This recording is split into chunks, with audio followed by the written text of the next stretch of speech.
Army, মনে করো তুমি সাউথ কোরিয়াতে যাওয়ার ভিসা পেয়ে গেছো, তোমার স্বপ্নের দেশ সাউথ কোরিয়াতেও গেছো, বিটিএসদের কনসার্ট দেখার টিকিট পেয়ে গেছো।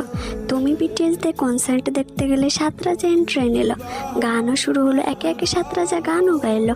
এক পর্যায়ে বিটিএসের কনসার্ট শেষ হয়ে গেল, আমাদের 7 রাজা বিদায়ের সময় হলো।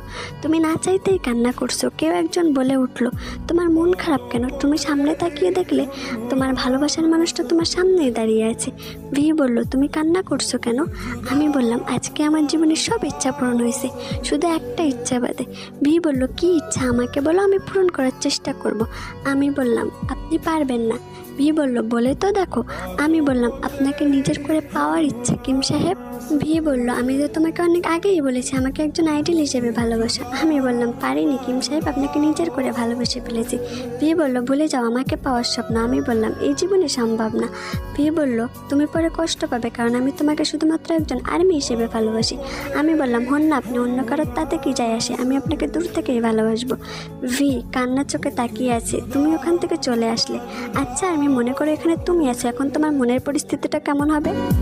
बातों को तेरी हम भुला